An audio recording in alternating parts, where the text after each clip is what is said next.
There are things in each of those that people will do that will help them to fail. Sending too many messages, prospecting messages that are really salesy and void of any relationship with the person that you're messaging. People sometimes will go, oh, it really works. I've just got 6 prospects out of it. And it's like, okay.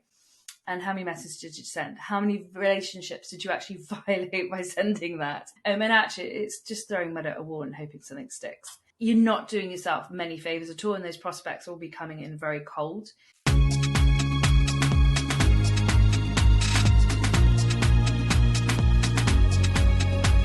It's time to reinvent.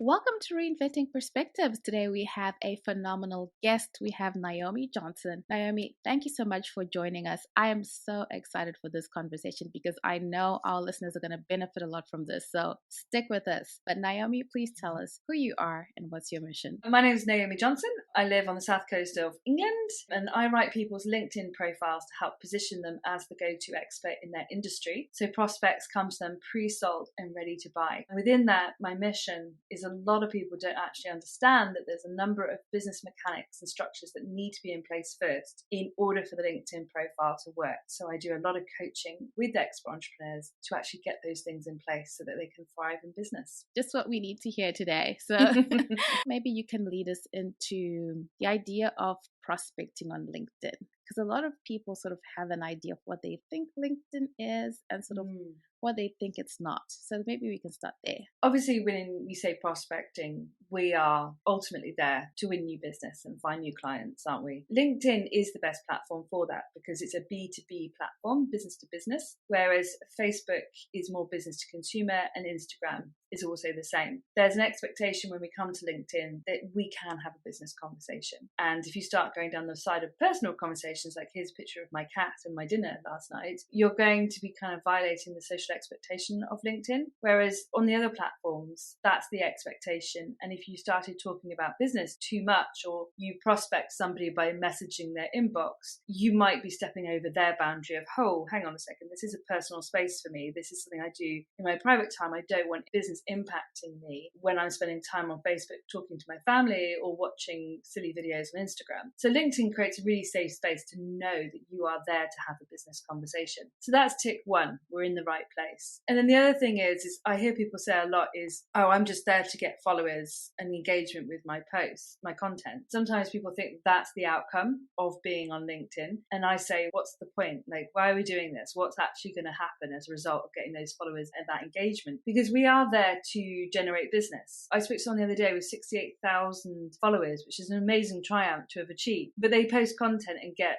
diddly squat commenting and engaging on it. So it's like, well, those numbers, those statistics don't actually add up. And as expert entrepreneurs or any type of entrepreneur, the ultimate goal that we have is to win new business. It's about taking the actions that will win new business. And that definitely is not to be over salesy and put those sales messages out there, because that violates the whole, it's a social platform. It's about getting that balance and that mix right in how you go about it. You're right about LinkedIn, that it is the sort of place where you should feel safe to talk about business, because the other platforms, it's almost like you can feel a certain way about talking about your business. You're not quite sure how to soften it a little bit or how not to be too direct about business, and you have maybe your family and your friends are following you, so it's that kind of like, okay, I don't want to be constantly sending these kind of messages to my family and friends about my business.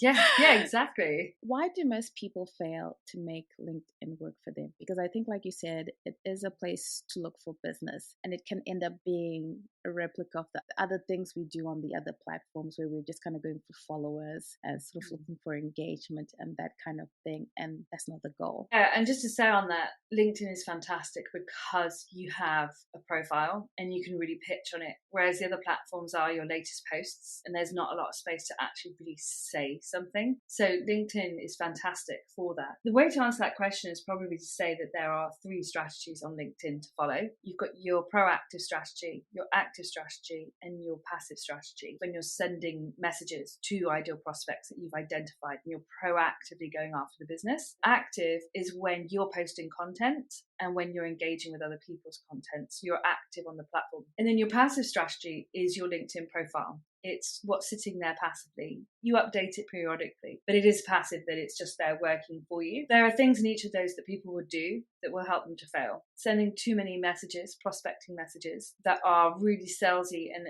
void of any relationship with the person that you're messaging. People sometimes will go, oh, it will really work. I've just got 6 prospects out of it. And it's like, okay, and how many messages did you send? How many relationships did you actually violate by sending that? I mean, actually, it's just throwing mud at a wall and hoping something sticks. You're not doing yourself many favors at all, and those prospects will be coming in very cold to you, and you're going to have to work very hard to build that relationship. And if a prospect is in the position where they do respond to that, probably because they're in the market to buy those services. And if they're in the market to buy those services, they're pretty educated on the keywords, the problems, the solutions. And so they can find your competitors. And when they can find your competitors, they will be talking to you and wanting to negotiate on price. It won't be based on your expertise. It won't be based on your relationship with them. They will probably lead the conversation, ask all the questions, and then need to think about it and measure you up against 3 or 4 other people. So that's pretty drawn out. And as experts in, solving real problems and even selling products, actually, what we don't want to do is go after a marketplace that already knows that they have a problem and are looking for a solution, because they literally look at us for price and they compare. What we actually want to do is to cultivate our own market and create brand new prospects for ourselves. So inside of the commenting on LinkedIn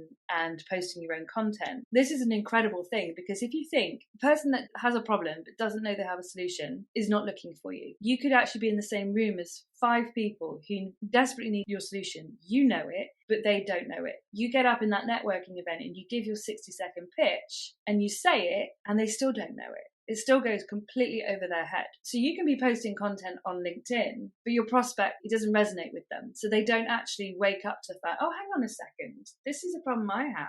All of my staff keep leaving, for example. And it's just the way it is. It's just the way the industry is. No, actually, it's not. It's the way you are as a manager. And when people realize that actually it's how they're being as a manager that makes people leave, they have woken up to the fact that, hang on a second, this turnover of staff is not normal and there's something I could do about it. So LinkedIn gives us a massive benefit in that we can wake up an entire marketplace that weren't looking for us.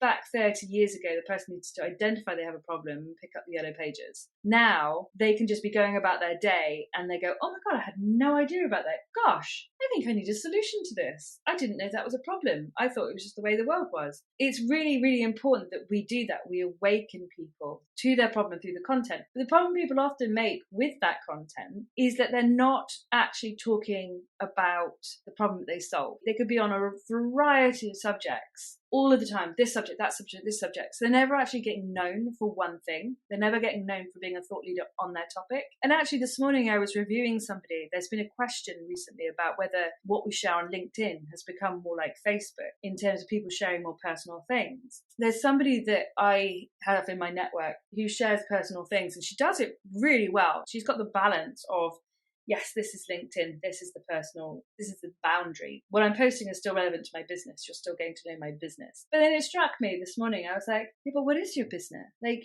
what is your expertise? What is your thought leadership in this? Because actually, I don't get from anything I'm seeing about you that video is your thing. And then what about video? And then why do I need video? And why would I choose you over another production company? I'm not seeing the essence of the problem that you solve and the solution that you have. And then with both of those strategies, if you get them right in how you're doing them, like you send really personable messages to your prospects and you do post good content about your topic and get known as a thought leader, each of those activities brings a person back to your LinkedIn profile. After all that effort, your LinkedIn profile just leaves someone like, oh, okay, it's gone.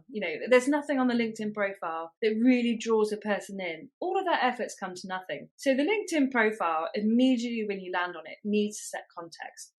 This is the conversation we're about to have. This is a conversation about video. This is a conversation about leading your staff. This is a conversation about, podcasting, whatever it is. This is what the person stands for. Okay, this is interesting. They're going to scroll from top to bottom and they're going to get an idea for it. So is it well formatted? Is it well presented? interested? Are keywords jumping out at me that makes me want to read it? Does the headline tell me what the problem is that you're solving so that I'm like, yeah, actually, this is interesting? What we need to understand is the 100% of our audience is literally people on LinkedIn, and only probably 10% of them are ideal prospects, but we're connected to the other 90%. The other 90% aren't to be washed away. They're still really relevant. So if we do a sales pitch on that profile that speaks just to that 10%, we alienate 90% of people who actually could be referrers to our business, who, if they understood the problem that we solve, they would be speaking to our ideal prospect and go, well, haven't you ever considered that? Actually, I'll just keep using this example. Have you ever considered that you're actually just a really bad leader and that's why your staff leave? No one would say it quite like that. And they go, well, actually, I haven't thought of that. And awareness is everything. So that person, from your profile, they've learned staff leave because you're a bad leader. They then see somebody and they nicely pose the question that it's actually leadership that's their problem. That person's now in awareness. Their senses are wide open. They're your second degree connection. You're likely going to be coming up as a suggestion on the side of their LinkedIn profile, someone to connect with, and they'll see something about leadership that was said the same way, and they're like, oh, what's that? And they'll come through. So that 90% of people is actually really, really critical that we're speaking to them as well, and that we're creating a relationship with them as well. So the last thing we want to do is go all out pitch. What we want to do is we want to set the context of the problem we solve, outline the situation that people are in and the impact of that situation, why I'm the expert at it, how I go about doing it, and then if you want to get in touch with me, this is how you can. And more so than the way I just said that, if you want to get in touch with me, is offering people a compelling call to action, like take the scorecard and diagnose how bad your situation is, or come and have a review with me and I will personally tell you how to do something. So there's something really tangible where I will come and actually have a conversation with you, because it's that conversation which is the gateway to paid business. And that's what we need to be doing, is getting people on the phone to speak to us who are really aware that they have a problem. They've diagnosed the situation. They've tried to do everything themselves and thought, actually, this requires investment. I need to put money into this solution. Who will I put money into? Pretty much the person who's told me all of those things. This person is credible and useful and they're welcoming me to have a conversation. Let me phone them up. Wow, thank you so much for just showing how much we need to have sort of that focus within the LinkedIn thing. Because a lot of times we just think, oh, I've got to be churning out content, especially for new entrepreneurs. I've got to stay visible. And if it's not helping you to get business, then, what's the point of being visible? Yeah, exactly. And I would say, let's not be so visible. Let's leverage trust in our network to get those sales calls. And if you're leveraging trust in your network, you need to be really clear on what you're selling, the problem that you're solving, the packages that you have to offer. And actually, all of those things are the groundwork that needs to go in place for a business to work, and also for your LinkedIn profile to work as well. You've got to have all these business structures in place. And then you can go about leveraging your network to open doors to you and give you recommendations. Because passively just posting on LinkedIn, I mean, you get so much engagement if you say the right things and you spill personal information that just pulls on the heartstrings, but it doesn't mean to say it's converting into business. And LinkedIn, it was never really, if you go back to like the reason why Reid Hoffman started in the first place, it wasn't about posting content the same way that Facebook was about posting content. It was actually about networking. It was actually about finding out who's in your network that could open a door for you. Who did they know that could open a door for you? Can I actually research this and say, hey, here's the person I want to find. Who do I know that could actually introduce me? That's what it was all about, more than it was about showy statistics and followers and engagements. And ultimately, if you go back to the foundational parts of business and people who really succeed, it is about sales. It is about the number of sales calls you have. And it is about who's actually recommending people to you so that you have more sales calls. It's about the value of your network. And there are massive benefits in posting content and being visible. But I would suggest that in the early days, when you're still figuring out what you're doing, it's more important that your closest network really grasp what it is you do as a business and grasp the problem that you solve. And you're really clear about how you solve it so that you can sell it. And if your closest contacts in conversation with you don't get what you do and they don't get the value of what you do and they aren't making recommendations, then how do we think that posting content daily to complete strangers who are passively scrolling through the platform is ever going to convert into business? Hey, small business family, quick pause here. If you've been listening and thinking, I need help getting clear on my message and how to actually market this amazing thing I've created. I've made something just for you. It's called the Clarity Intensive, and it's 2 focused sessions, one-on-one, where we untangle your ideas, map out your next best move, and build a foundation for real business momentum. If you're done thinking what's the right thing to do and you're ready for a customized strategy that fits you, this is for you. You'll find the link in the show notes, or you can visit the website www.reinventingperspectives.com/shop, and you'll see our Clarity Intensive one-to-one marketing coaching. Let's get back to the show. Just a quick ask. If you're finding this information helpful, please share it with someone that you know would love this conversation and would find this information beneficial. Thank you again for listening in, and let's jump back into our conversation. This is such a great conversation. I think this is really going to open up people's minds, because sometimes we think it's all about do more lives and do more this and do more that. And it's really a wasted effort if all those things are not in place. It's interesting because I wonder about this. Maybe you can talk to me about this, Naomi. I wonder sometimes if there isn't a line where people almost overdo the visibility. I would say, are you overposting or underposting is entirely a choice of your own. If you personally feel like somebody else is overposting, it could just be the way the algorithm's going. I wouldn't recommend anybody hold themselves in just because of one person's feed, because actually there should be thousands of people probably following them if they're doing that much, that are seeing it or could see it. And if they're getting that much visibility, then that means they're getting engagement, because LinkedIn, if you overpost more than 3 times a week and you're not getting engagement, it actually goes against you. So it's engagement that pushes more engagement. So therefore, it is a good thing. But on that, what I would say is don't copy that person. Don't feel intimidated by that person, because is it turning into business? But also, let's remember what you were put on the planet to do. You were born for a purpose. You were born for such a time as this, and you were given these talents, and you have walked your path in life and your journey in life to create your perspective and your expertise that has driven you to burn all your bridges and say, I'm going to start a business, and this is the problem that I'm going to solve. And that is your area of expertise. And what I see happen too much is that the marketing side of putting that expertise out there or product, it's such a steep learning curve. And it's also battering for the soul sometimes as well, in the confidence that you need to have to do it, like a live and all of those different things, that it actually bashes a person out of shape, and it can lead to exhaustion because they're not in flow with who they are. I mean, a lot of influencers who produce a lot of content get really exhausted eventually, and they really do feel like they've overshared and given away too much of themselves. But the key thing we need to be doing is actually doing the paid business of what we're supposed to be doing. We're supposed to actually be working on our expertise. And if we have come out of our job and we've decided to do our own business, I would suggest that for a lot of us now, we're not at the coalface of where the problems are really taking shape. And the world is changing so fast. The problem we thought was in how we were going to solve it in 2015 is not the same as 2023. And so if we're not at the coalface of that industry delivering solutions, then we are no longer an expert, and we can't stand there and say, I've got the best solution for you. What we need to be doing is you need to be doing the paid work for 70% of your time, because that's you proving you are still the expert. You're still seeing the variables come up and all the obstacles come up, and you're navigating around all of those things for your client and getting them the results. And that is the business. And then the other 30% is 10% is moving all the pieces around, finances and legal and those kind of things. The other 20 is studying to remain an expert in your subject. And where is the sales and marketing in that? It's actually in the 20%.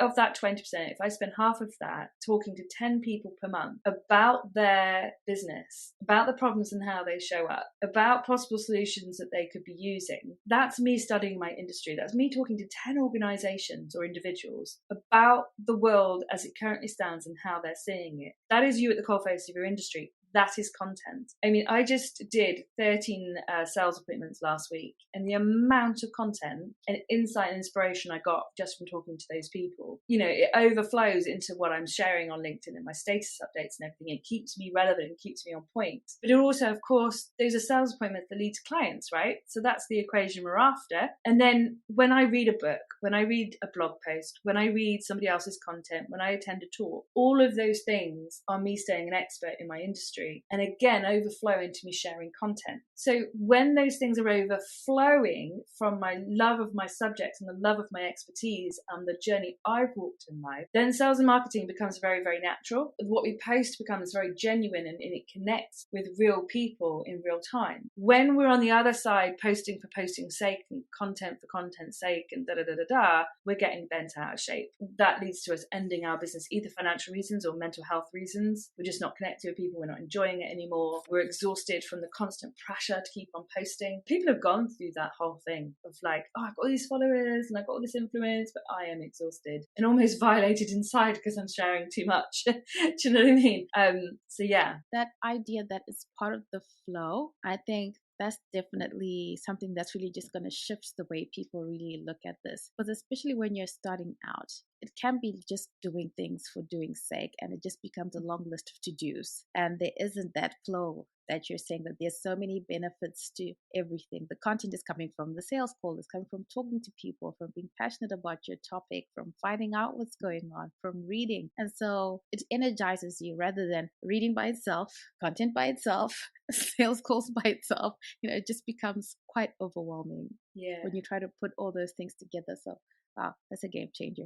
Thank you for sharing that, Naomi. Now, I'll go into LinkedIn because I know people like to get caught up on tools. What would you say about using LinkedIn groups to generate business? Because I think that's one where people are often like, you know, we're kind of familiar with Facebook groups, but we don't quite know what LinkedIn groups, what the expectation is in a LinkedIn group. The other day I read a statistic about, you know, LinkedIn groups just not performing the same as Facebook. I mean, Facebook have put a lot of energy into making it all about the group to kind of curb the amount of stuff I think it was in people's feeds. They literally went off on a strategy to make groups the focal point, whereas groups on LinkedIn hasn't become the focal point. And I don't know that it ever will. It's an interesting one because you ask yourselves, like, when was the last time I went into a group? When was the last time I actually went through content in a group? When was the last time I got a message from someone saying, hey, we're both members of this group, let's connect? And thought, oh, I haven't been in that group for a long time. What's that about? In that respect, they don't really work. And if you were to start one, there are a lot of work to keep going, and they would need to be around a very tight community, a very clear problem that it's there to solve and motivates that person to go in and engage with that content. You've got groups of like 32,000. And when you post into one of those, you know, those 32,000 people, yeah, they're going to see it. So that's actually really good. But it does have the same rules as Facebook group, which is if you want to get most out of it, you need to be commenting and engaging with other people's content in there as well. So I guess in that respect, you know, if you do see some good ideal target market that's worth putting your time into, you can make a play to go in and comment on 5 things a week or a day. You're actually giving to that group. And then when you post, your content, will be accepted by the moderator, but it won't come out as just like a broadcast. Because imagine sitting around in a group and then somebody you've not heard from, like maybe there's 50 people in a room and they're all doing their own thing. Maybe it's like a co-working space or something. And then somebody stands up and broadcasts across the room. Like, whoa, who is that person? And then they sit back down again and you never hear from them again. That's what you're doing. So you do need to start like working the room, talking to people. But again, it's understanding the value of that group. So there's 38,000 people in there and you're engaging with that piece of content. Are you the first person to comment? Are you the third person to comment? Or are you the 48th person to comment? Because if you're the third person and that piece of content's been there a week, that's an inactive group. It doesn't matter if you go in there and say, hey, my ideal clients are in here. I'm going to post in here 5 times a day to get, you know, some social collateral that I can post and get engagement on my stuff. Is actually pointless because there's just not enough people being active in it to make it worthwhile. I'll give you a little tip though to replicate a stagnant group. think of it differently. LinkedIn is a tool, like you said, and it's not the place. It's a tool. It's not the place. If you go to a networking event, a live event, either face-to-face or on Zoom, and you connect with everybody from there, and then you're posting and they're engaging on it, and then you engage on their stuff, that is the definition of what you want that group to do for you, is actually what you're doing offline and bringing it onto LinkedIn. And the value of that personal connection from having met them, the camaraderie from being in the same group, and the loyalty that comes out of, oh, we both went to this networking event, or we're both part of it, that actually, the loyalty there and the want to recommend and the personal connection is so much deeper. And it's real. It's a real human connection. And that's ultimately what we actually need, is real human connections, not just these weird, I recognize a name, I might comment on this. Do you know what I mean? So there's actually way more value in attending real networking events and connecting with people afterwards. Well, thank you for that tip. Using LinkedIn ads to drive business. I don't know what I would ask about it because I'm not really familiar with LinkedIn ads. Yeah, I've never used them, just the same as I've never used Sales Navigator or Premium. So there's another answer to a question you may have had after that one about paying for LinkedIn. I've never used them. I don't need to recommend them to my clients, majority of my clients, because they're solo entrepreneurs selling their expertise as a service. The only time you would need that many leads to justify Sales Navigator is when you've got a team of people able to phone up, follow up all those leads, you know? Everything else can be done through a free profile. And I think that answers the question. LinkedIn ads would go to a landing page, and that landing page you want to know converts. And then if it converts and it puts their name and details in, are they coming to a webinar? Are they downloading something? Are they what is the next thing? Do you have your sales team and process in place that you can follow that all the way through? That if you're spending £2 per lead to get them through, you're converting enough people on the other side that each lead converts to this much business, and therefore it becomes predictable. Otherwise, you're just spending money to get a lead in, but you're not doing anything with that lead, and you've got no tested system, A, to follow up, or B, to sell your product. So there's no need to pay for that unless you've got the whole system in place. And then the whole system, but they're leveraging it up to maximize, and that would be to have a sales team. There are people in my position that do use Sales Navigator, and perhaps they're looking at corporates and things like that where they can track things easier. So there is benefit in that. But for the price, which is around £80, which is what, like 160, maybe 150? I don't know what the conversion is now. Actually, everyone's international listening, aren't they? So they have to do their own conversion. If I only get one client and I spent like £80, that could be good if that client's worth a lot of money. But did I need to spend that £80 in the first place? Like, weren't there other cheaper, freer ways that I could have made that happen? And I've always looked at it and looked at my strategy and gone, I could have got that without paying that amount of money. But if you are getting like 100 leads and 25 sales, then that £80 is piddly squat, it's tiny. Do you know what I mean?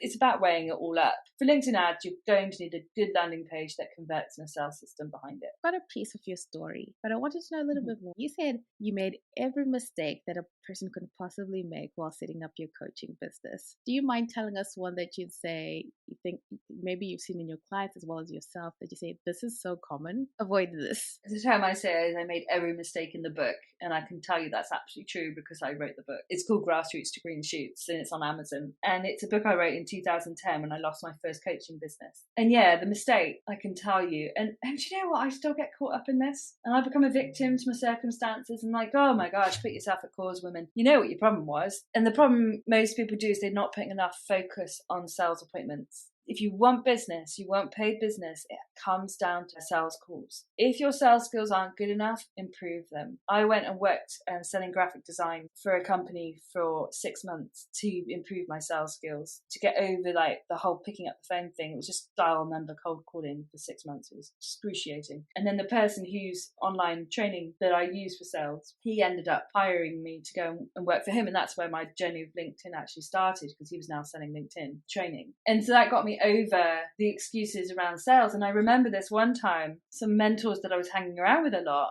I was being, I've got no money, This is like 2009, I think. And they went, Naomi, stop, answer me this question. How many sales appointments, sales presentations have you made in the last week? All of these excuses flew out of my mouth about why I shouldn't have to, it's not ethical as a coach, and blah, blah, blah, blah, blah. And that was the difference between his business that made £1 million in 1 year from startup to my business that wasn't even paying me a basic wage, was the number of sales appointments. And this is what I mean about I get myself into like, oh, I'm in tears or whatever, I haven't got enough business coming in. It's like, oh, for God's sake, put yourself at cause. You haven't done enough sales appointments. You haven't focused on booking those sales appointments in. Your end goal is to book sales appointments because that's the only route to actually get business. So that's the biggest mistake all of us make, because we can be afraid of selling. We're not from a sales background. It doesn't feel like it's natural to us. It can feel like it's not ethical to us, which is why, you know, when I did the 70-20-10, that 20% is studying your subject, and it's not sales and marketing, because it can conjure up loads of different things for us in our heads. But actually, if I said to, this is a classic actually, I actually said this to a client once. He's an IT person, naturally introverted. And I said to him, hey, look, he was really nervous about sales. I don't want to do sales. I don't want to go on sales appointments. So I went, oh, okay. Oh, by the way, I role played and faked it. I said, oh, by the way, I was speaking to someone the other day. They were really concerned about their servers, and they're doing some TV ads, and they're paying like loads for the servers because and they run the TV ad, It was just this whole thing. And then anyway, I mentioned your name and said that you'd be a really good person to speak to. Would you be up for speaking to him? And he went, oh yeah, that sounds amazing. I'd love to chat to him about how I could fix that for him. I went, oh great, okay, so you don't mind sales calls then? And he said, what do you mean? I said, that's a sales call. Person's got a problem. You're going to diagnose it and see what they need, and then offer to fix it for them for money. That's what we're talking about. Flip it on its head and get used to it. If you can't get used to it, there's a quote in my book, I can't remember quite what it is now, but if you can't get used to it, just get out of the game. If you're not going to master sales, you need to get out of the game. Hiding behind the computer, posting status updates and doing LinkedIn Lives or whatever it is not going to eradicate the need to do sales appointments. It's just not. I also feel like we also live in a time where most people just want to avoid talking to people generally. My phone is ringing. Why are they ringing? Why didn't they text first? Yeah.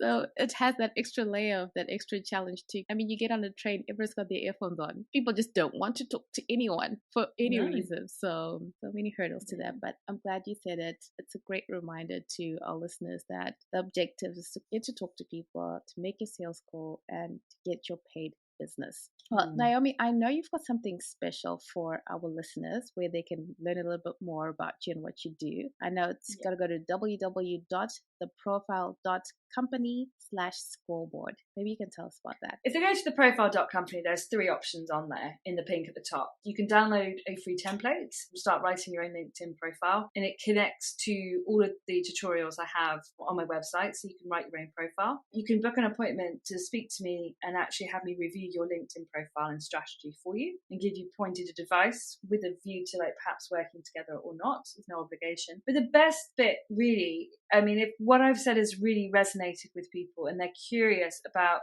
those business structures that need to go behind the business in order to make LinkedIn or any of these platforms work for you, there is a scorecard on profile, and it will actually diagnose for you why LinkedIn isn't working for you. So there's the download the template, write it yourself, ask for a review, or diagnose the problem. Go to diagnose the problem. It's 18 questions. You can do it within 2 minutes, and it will tell you how you're faring on different of these elements, where you need to put attention. You can also book a call with me then to actually go through that scorecard and look at what's working and what's not working, which I hope will feel like a very good offer for your listeners. Thank you so much for that, Naomi. And if they want to learn more about you, they can also follow you on LinkedIn. LinkedIn on Naomi Johnson UK. So that would be the tail end of if they want to find me specifically. But they'll put Naomi Johnson in as his expert LinkedIn profile writer, and I'll know they're in the right place.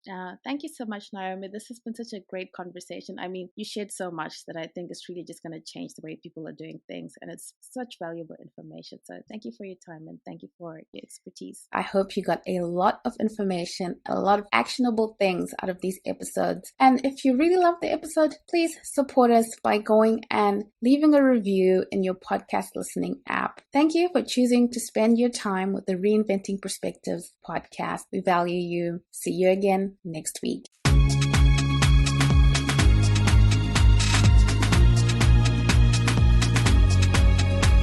It's time to reinvent.